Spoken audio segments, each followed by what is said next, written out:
There was a moment inside Windsor when Camilla realised she had lost the room. She walked in expecting routine institutional planning. She walked out facing something she had not planned for in 20 years.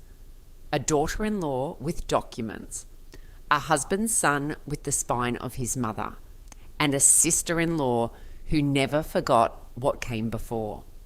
The folders Catherine carried into Windsor that night were not loud. They did not need to be. They were quiet, methodical, and they pointed at a pattern Camilla had been quietly building beneath the institution's surface for years. By the time the door closed behind her, the room had already shifted. The corridor that protected her for 20 years just stopped listening.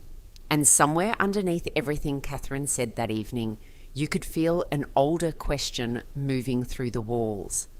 Tonight we are going through what Diana never finished. This is not the story of a family argument. It is not the story of two women who never liked each other.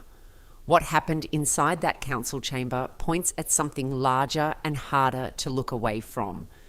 The monarchy is in the middle of a transition the public has not been told about yet. Charles is king on paper. William is king in practice. And the question of who shapes the institution between now and William's official reign is being decided right now in private rooms by people whose names will never appear in an official statement. Patronages, scheduling, staffing, advisors. These are not ceremonial details. They are the bones of the monarchy. Whoever influences those bones shapes what the crown becomes after Charles. For 2 decades, Camilla has been the quiet hand inside those bones. She survived Diana's shadow not by winning the public over, but by patiently building loyalty in the rooms cameras never enter. Tom Bower has documented that climb.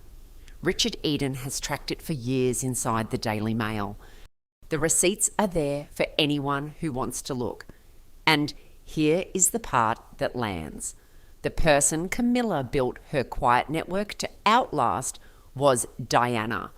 The person who walked into Windsor that night carrying documents was the woman Diana would have called her own. The geometry of that is not subtle. The Crown was watching 20 years ago. The Crown was watching that night. And the difference this time is that someone finally was watching back.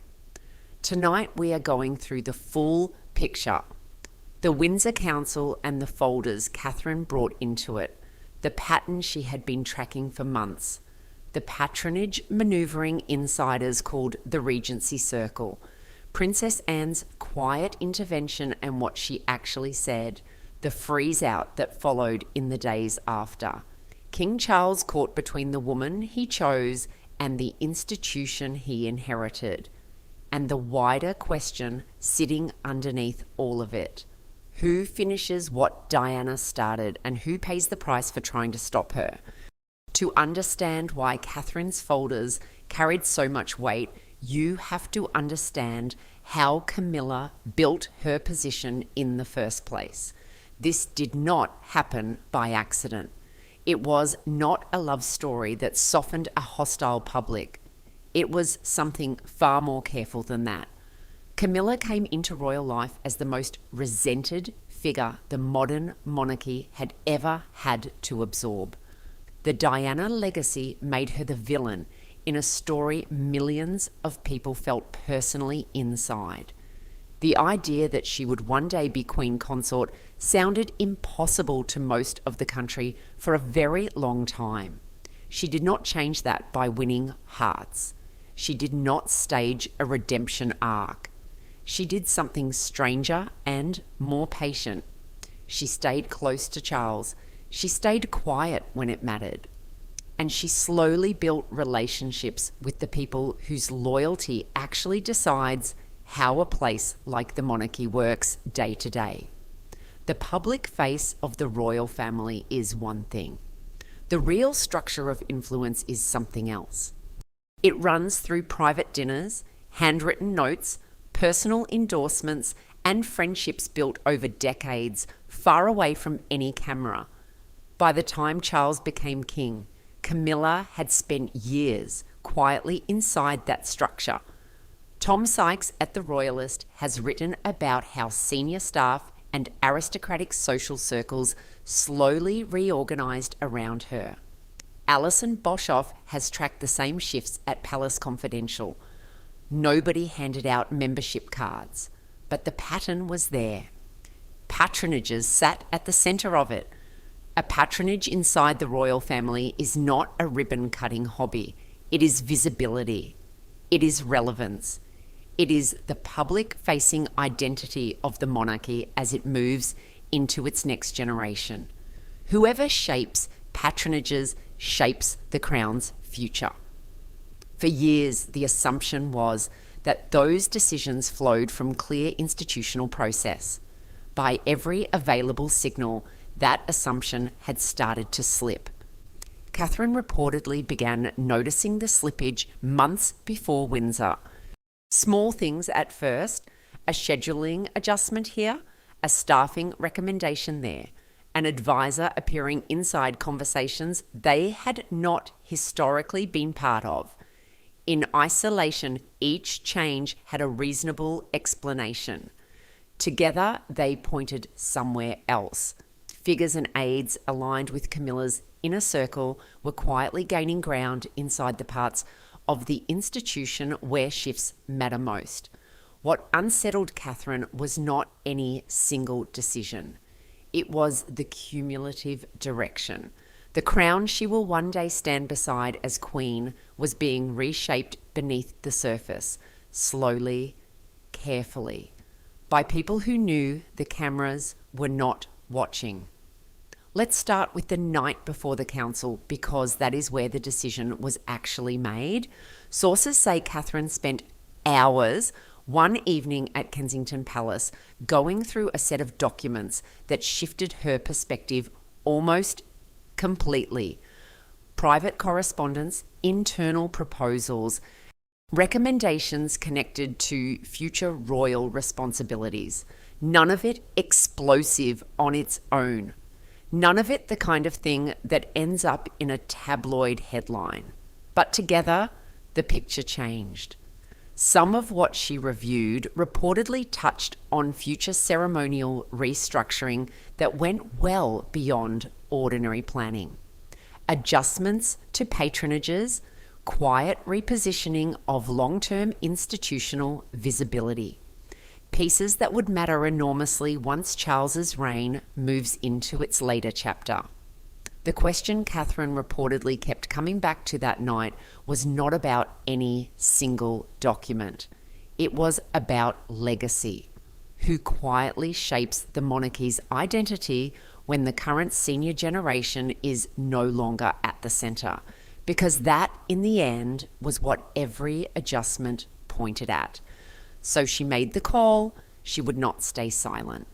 The council was set up quickly, quietly, with the kind of secrecy that immediately put palace staff on edge. Phones were reportedly confiscated before people entered certain restricted areas. Staff were warned not to discuss what was happening even among themselves. That level of lockdown does not happen for routine royal business. If Crown Watch is giving you the full picture other channels skip, a quick like on this video genuinely helps us reach more of the people who want this kind of analysis. It only takes a second. Catherine walked into the chamber carrying her folders. She did not raise her voice. She did not need to. According to sources familiar with the situation, she laid the material out calmly and methodically. That calm is what made it almost impossible to dismiss. What she presented was not a single accusation. It was a pattern. Scheduling adjustments, staffing shifts, advisors gaining ground in the areas where it mattered most, recommendations tied to figures inside Camilla's closest circles. Nothing on its own. Everything together. Prince William was there the whole time. Sources say he appeared visibly tense, deeply protective of Catherine, and increasingly direct as the evening went on. He reportedly pushed hard for full transparency around any future planning involving patronages and staffing influence. His frustration was not just personal. He understands better than almost anyone that the monarchy is operating under enormous public scrutiny.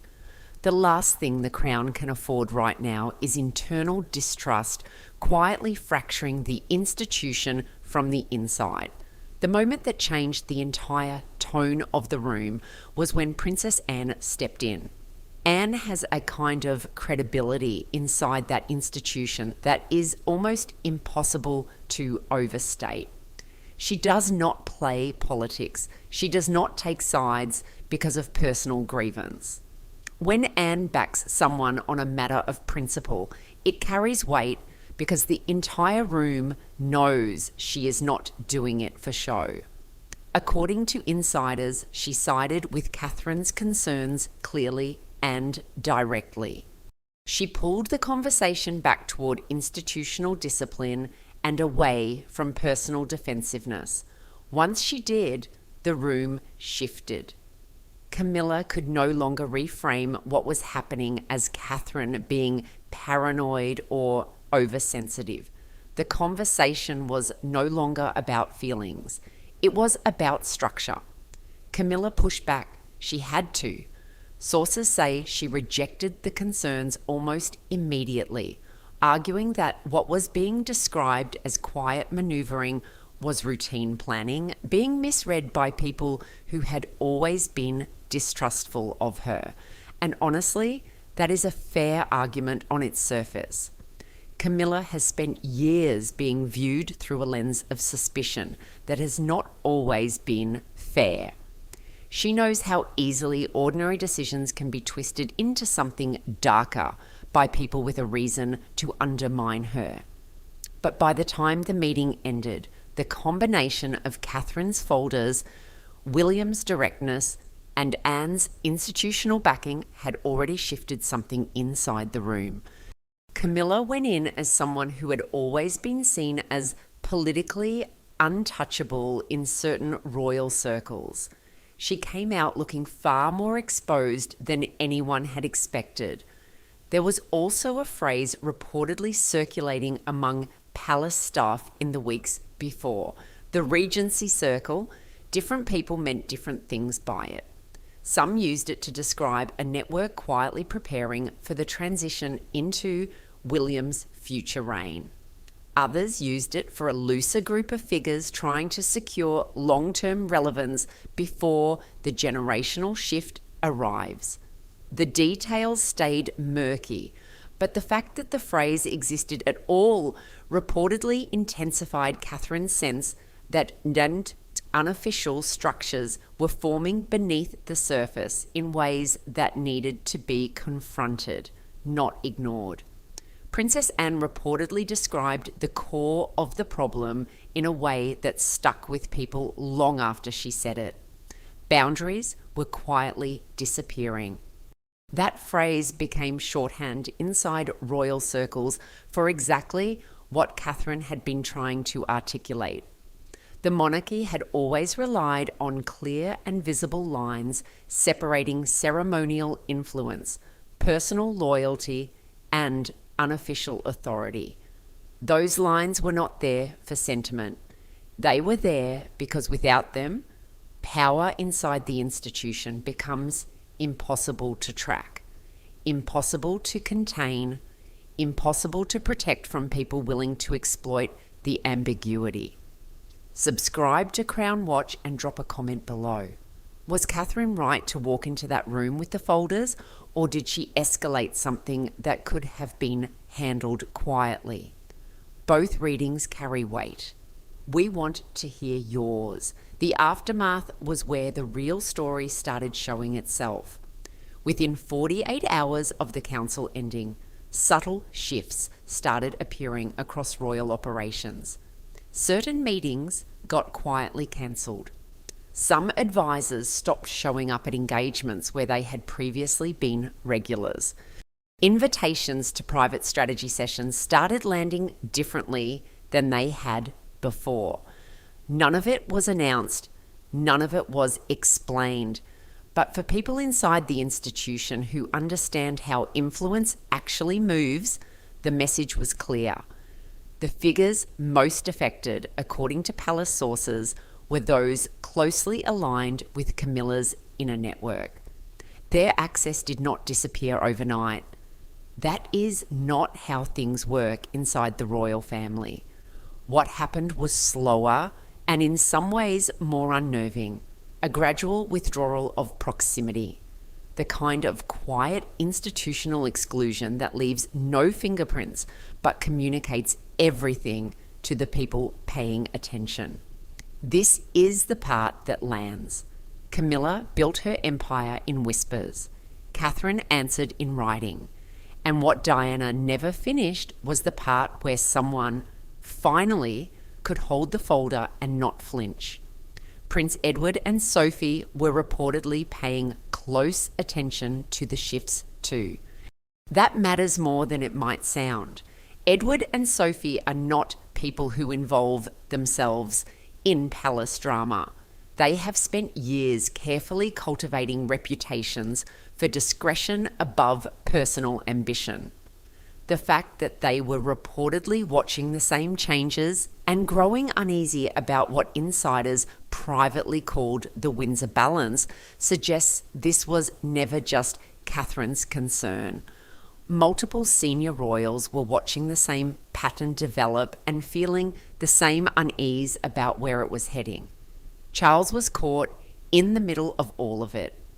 By multiple accounts, the emotional weight of watching senior members of his own family pulled into open institutional conflict was genuinely painful for him. There was no version of the situation that did not cost him something. Protecting Camilla meant appearing to dismiss concerns from William and Catherine. Backing those concerns meant exposing the woman closest to him to serious internal criticism. Sources describe him as increasingly withdrawn through that period, present at official duties, carrying a heaviness people around him could feel. Let's pull back for a moment and look at what this council actually means in the wider picture. Because this was never just about Camilla. And it was never just about Catherine. It was about which version of the monarchy survives the next 20 years.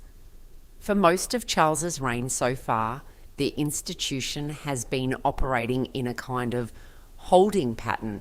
Charles is king and he carries that title with the seriousness everyone expected he would. But the realities of his health, his age, and the timeline of the crown mean that the actual long-term shaping of the monarchy belongs to William and Catherine. That is not an opinion. That is a structural fact every senior figure inside the palace already understands. Camilla understood it too. That is part of what made her so effective for so long.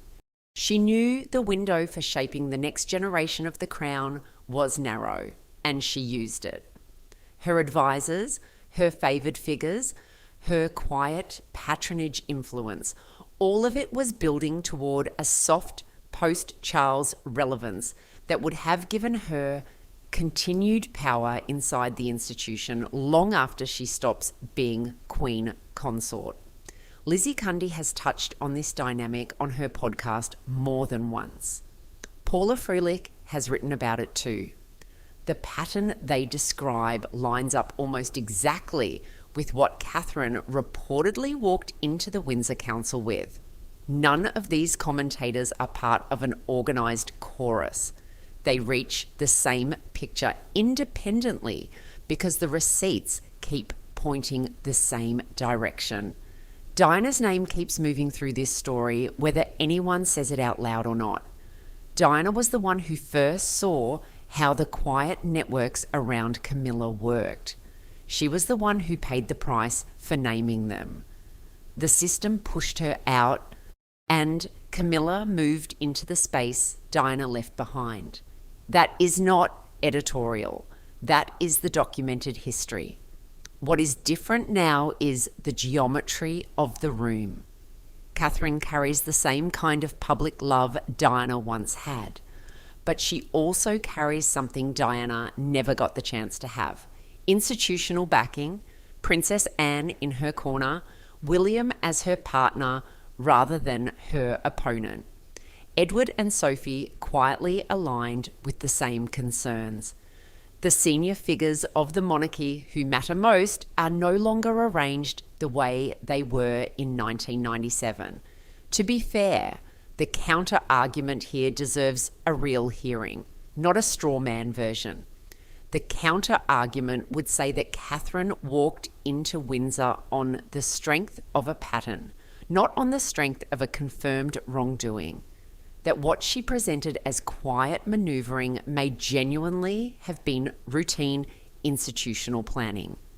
That patronage decisions, staffing shifts, and advisor influence are normal parts of how a monarchy of this size operates, and reading them as evidence of a hidden network is a stretch. That reading has some merit. Camilla has been the target of suspicious interpretations for decades, and not all of those interpretations have been fair to her. People who built their resentment around the Diana story can find a sinister pattern in almost anything she does, whether one is actually there or not. The reason the counter-argument does not fully hold is the consistency of what Catherine reportedly walked in with. If this had been one scheduling adjustment, one staffing recommendation, or one advisor, the routine reading would be the obvious reading. But sources describe a months-long accumulation across multiple categories. That is harder to wave away as coincidence. Princess Anne, of all people, is not someone who lends her institutional weight to a paranoid interpretation. When she backed Catherine's concerns in the room, that backing functioned as a kind of judgment about whether the pattern was real. So let's bring this back to where it started. To the corridor outside the Windsor Council chamber. To the silence before Catherine walked in. To the folders she carried that did not need to be loud to do their work. The council itself will never be officially confirmed. The palace will not issue a statement. No formal account of what was said in that room will ever be released. That is how the institution protects itself, and that is how it has always operated. But inside the walls of the monarchy, the conversation Catherine opened has not stopped. The questions she forced into the open about influence, about boundaries, and about whose hand quietly shapes the crown going forward are still moving through the building. The figures who used to walk those corridors with a certain confidence are reportedly walking differently now. Invitations land differently. Meetings convene without them. Their proximity to the centre of decision-making has shifted in ways everyone can feel and no one will publicly describe. Camilla is still Queen Consort. The title has not moved, the role has not moved. What has moved is something harder to name and harder to repair. The unspoken understanding inside the institution that her influence sits beyond reach. That assumption broke in the room. It has not been put back together. Catherine is now regarded by many of the senior figures inside the monarchy as something more specific than the future queen. She is regarded as the figure willing to walk into the most uncomfortable confrontation imaginable and not flinch. Princess Anne reportedly described it to people close to her as exactly the quality the crown will need in the years ahead. Coming from Anne, that kind of judgment is not a compliment offered lightly, and the older question moving underneath all of it is still moving. Who holds the folder? Who reads it out loud? Who refuses to look away when reading it costs them something. The corridor that protected Camilla for 20 years just stopped listening. The Crown was watching 20 years ago, and what Diana never finished, someone finally has picked up. So here is the question for you. Was the Windsor Council the moment Catherine finally stepped into the role the Crown has been quietly waiting for her to step into? Or was it the moment a future queen overplayed her hand inside a room that was never going to fully forgive her for it? Both readings have weight. Drop your honest take in the comments below. Subscribe to Crown Watch so you do not miss what comes next, because the next chapter of this story has not been written yet. And a like genuinely helps us reach more of the people who want this kind of analysis.